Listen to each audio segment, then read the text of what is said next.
नमस्कार दोस्तों, संख्या पद्धति में हम पढ़ेंगे संख्याओं पर आधारित प्रश्न। दो संख्याएं 7:5 के अनुपात में हैं, उनका गुणनफल 560 है। छोटी संख्या ज्ञात कीजिए। अनुपात दिया है 7:5, तो इसको हम मान लेंगे पहली संख्या बराबर 7x, दूसरी संख्या बराबर 5x। कह रहा है इनका गुणनफल 560 है, दोनों को गुणा कर देंगे। 7x गुणे 5x बराबर 560। x का x में गुणा होगा, x स्क्वायर बराबर 560 बटे 7। 5 नीचे चले आएंगे, 7 गुणे 7 × 8 = 56, 80। 516 में 80, x स्क्वायर बराबर 16, x बराबर 4। अगला क्वेश्चन देखते हैं। एक विद्यार्थी प्रत्येक सही उत्तर के लिए 4 अंक पाता है, गलत के लिए 1 अंक खो देता है। वह 75 प्रश्नों को हल करता है और 125 अंक प्राप्त करता है। कितने प्रश्नों के सही उत्तर देता है? यदि वह एक प्रश्न के लिए 4 अंक पाता है, यदि सही करता है तो, और कुल 75 प्रश्न सही करता है, हल करता है, यदि वह सब सही कर देता तो उसे कुल कितने अंक मिले?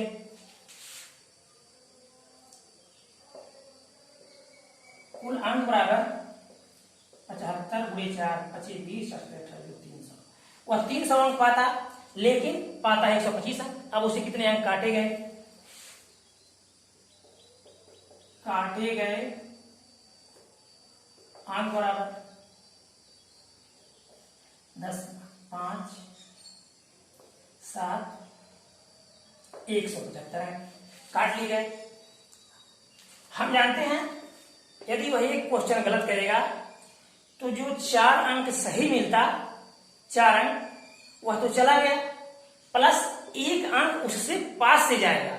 इसका मतलब 4 + 1 बराबर 5 अंक।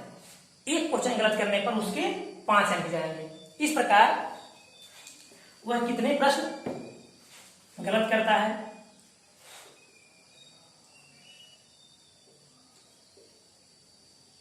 गलत किए गए प्रश्न बराबर 175 बटे 5। 5 कहां से आया? 4। यदि वह गलत करता तो 4 नंबर जो सही था वो चला जाता, अब प्लस 1 उसके पास से जाएगा जो उन्होंने सही किया था। इसलिए 5 का भाग देंगे हम इसमें। 5 × 15, 5 × 5 = 25, यानी 35 प्रश्नों को वह गलत करता है।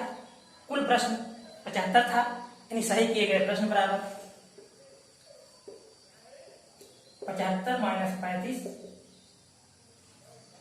40, यानी 40 प्रश्नों के सही उत्तर देता है। 1 से 200 के बीच कितने पूर्णांक हैं जो 2 और 3 दोनों से विभाज्य है? यानी ऐसा पूर्णांक जो 2 से भी विभाज्य हो और 3 से भी विभाज्य हो। ऐसा नहीं है केवल 2 से विभाज्य, 3 से नहीं विभाज्य। जैसे 8 यदि होगा तो 2 से कटेगा लेकिन 3 से नहीं कटेगा। 9 3 से कटेगा लेकिन 2 से नहीं कटेगा। तो हमको ऐसा पूर्णांक लेना है जो 2 और 3 दोनों से पहले भाज्य हो, उसके बाद हम क्वेश्चन सॉल्व कर लेंगे। तो इसके लिए हम सबसे पहले 2 और 3 का लसागु निकालते हैं।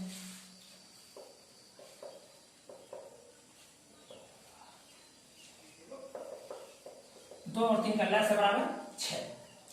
अब पहली संख्या हमको क्या मिलेगी? पहली संख्या हमको 6 मिली। अब हमको 200 और 1 के बीच में जाना है, यानी 200 संख्या को नहीं लेना है, नहीं 1 को लेना है। तो पहली संख्या हमको 6 मिली, तो हम क्या करते हैं, इस 200 में से 1 निकाल देते हैं, क्योंकि 200 को लेना नहीं है, यानी 199 तक हमको जाना है। 199 - 6, 3, 9, 1, 193। इस 193 में हम 6 का भाग करेंगे। 1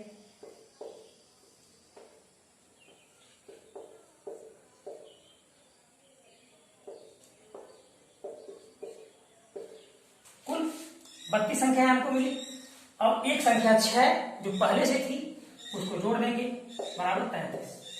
हमारा उत्तर 33। इस तरह से अगला सवाल,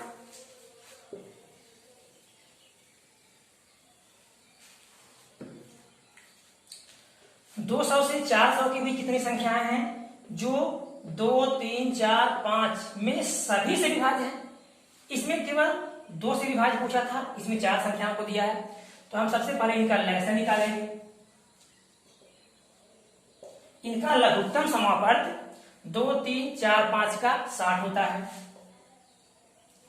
पहली संख्या हमको 60 मिली।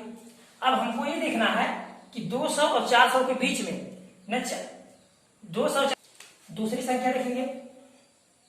200 से 400 के बीच कितनी संख्याएं हैं जो 2, 3, 4, 5 में सभी से विभाज्य है। इसमें केवल 2 से दिया था, इसमें सभी से। तो हम इनका पहले लय लघुत्तम समापवर्त पता करेंगे। लघुत्तम समापवर्त बराबर 60। अब 60 संख्या होगी नहीं, हमको 200 से ज्यादा चाहिए, 400 से कम चाहिए। तो 60 का हम देखेंगे कि इससे ज्यादा हो जाए तो 60 2 बार गुणा करेंगे 120, 3 बार गुणा करेंगे 180, 4 बार गुणा करेंगे 240। यानी पहली संख्या 240 है जो इन सब से भाज्य हो। अब 400 को लेना नहीं है तो इसमें से हम 1 कम कर देंगे, इसमें से हम 240 को निकाल देंगे।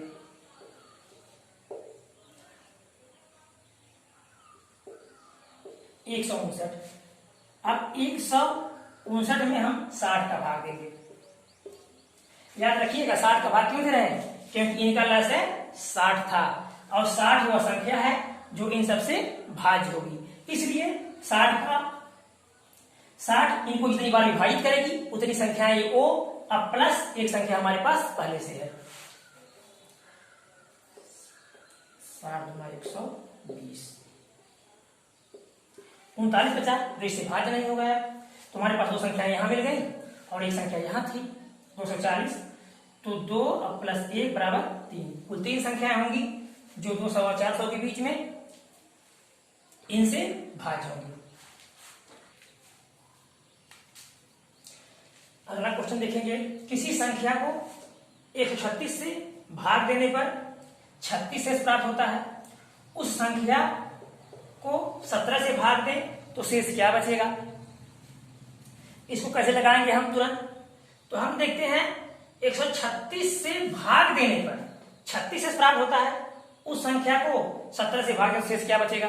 ऐसी तमाम संख्या आती हैं, तो जो भी संख्या ऐसी आएगी उसको हम पहले चेक करते हैं 17 से 136 कट रहा है कि नहीं कट रहा है। यदि नहीं कटता है तो हम इन दोनों को जोड़ लेते हैं, तो 17 का भाग कर देते हैं। तो 17 वाठे 17 छक्का 17 वाठे 136, 17 वाठे 136 कट गया। तो ये कट गया, इसको इसमें जोड़ने की जरूरत नहीं है। तो 36 में हम 17 का भाग देंगे, 17 गुना 34, 2 शेष बच गया। यही हमारा उत्तर हो गया। यदि 136 17 से भाज्य नहीं होता, 17 से भाज्य नहीं होता तो हम 136 प्लस 36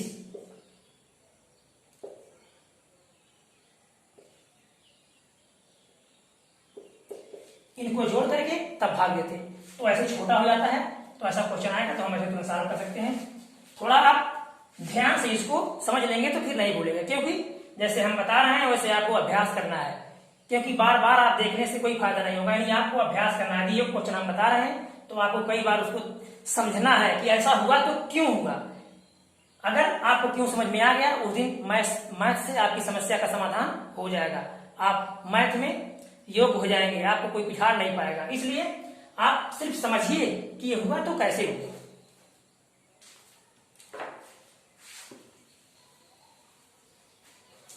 किसी संख्या की 1/3 के 1/4 का आधा 40 है, तो उस संख्या का 20% कितना होगा। संख्या की 1/3 संख्या नहीं पता है तो संख्या हम x मान लेंगे।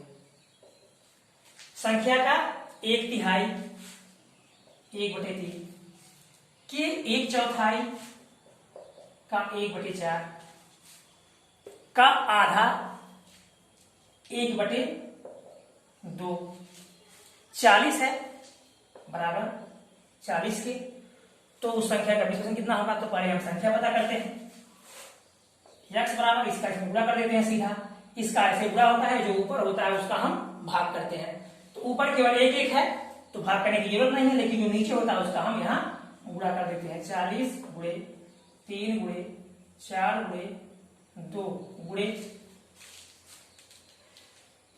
20%। अभी हमको संख्या मिल गई, इसके नीचे हम a गुणे 1 कर सकते हैं, क्योंकि यदि यहाँ कोई संख्या और होती तो आपको कैसे पता चलेगा, इसलिए इसको हम नीचे कर देते हैं और इसका ऊपर गुणा कर देते हैं। अब इसका लेना है 20%, तो डायरेक्ट यहाँ हम 20% कर देंगे, 20/100।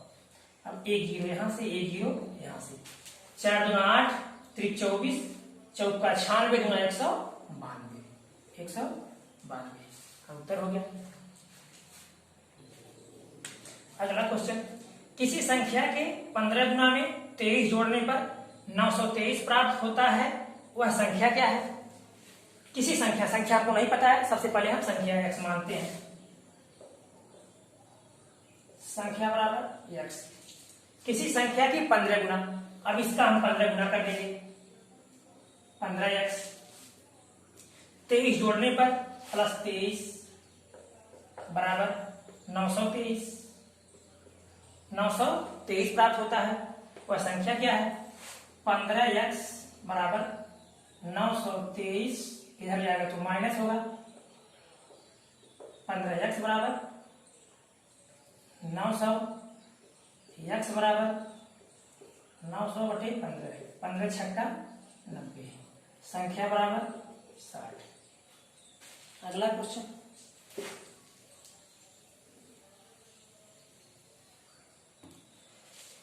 एक संख्या अपने 50% से 75 अधिक है, उस संख्या का 25% कितना होगा? तो एक संख्या अपनी 50% से 75 अधिक है, संख्या बराबर x अपने 50%, संख्या का 50%, 50% x गुणे 50/100, संख्या का 50%, x गुणे 50/100 अपने 50% से 75 अधिक है, तो 50% भी है और प्लस 75 उससे ज्यादा है। तो यदि हम संख्या जो माने हैं x, इसमें से इसको घटा दें तो हमको उत्तर मिल जाएगा, क्योंकि कह रहा है एक संख्या अपने 50% कितना हो गया से 75 अधिक है, उस संख्या का 25% कितना होगा? तो पहले हम संख्या पता करेंगे, फिर x माइनस 50x/100 बराबर 75।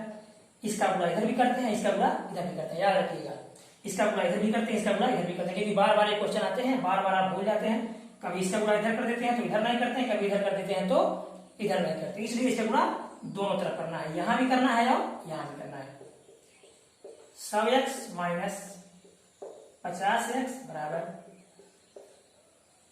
75, 100 हो जाएगा, 100x से 50 से निकल जाएगा, 50x बराबर 7500, x बराबर 7500/50।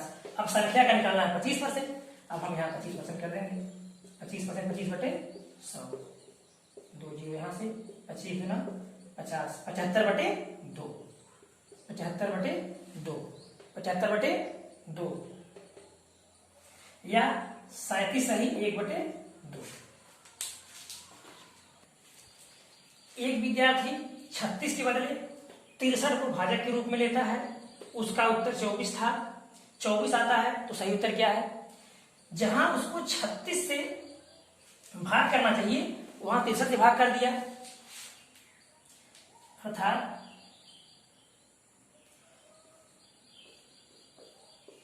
मान लीजिए 16 हो और हम इसमें 4 का भाग दें तो 4 चौका 16, तो लेकिन इसकी जगह पर यदि 2 लेना होता तो हम क्या करते, मान लीजिए हमको ये नहीं पता, तो हम पहले ये पता कर लेते कि हमारी संख्या क्या थी।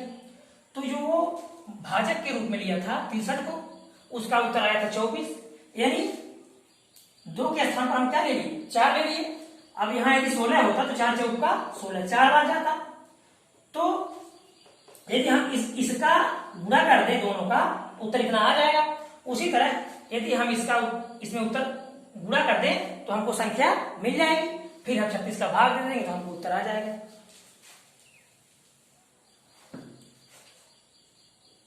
63 गुणे 24/36, क्योंकि यह संख्या हमको मिल जाएगी, इससे भाग दिए इतना उत्तर आया।